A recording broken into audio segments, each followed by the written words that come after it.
ফেলে দিচ্ছেন। ফেলে দিচ্ছি না। আমি বলছি যে এটা তারা দাঁড়াইছে দাঁড়াক। তবে আমি আপনি আমারে বলছেন যে কাকে ভোট দেবেন? আমি বলছি যে এনসিপি বাদ দিয়া অন্য যেকোনো একটা দলরে হয়তোবা দিতে পারি।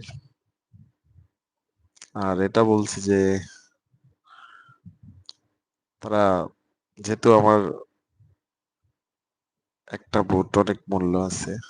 আপনার বলেন, আমার বলেন। ভোটটা সেই জায়গায় দিব যে জায়গায় কাজে লাগে।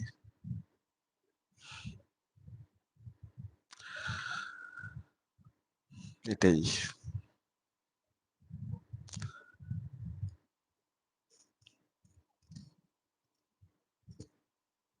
আমি দেখলাম এনসিপির কোনো ইয়ে নাই। এজন্যই আমার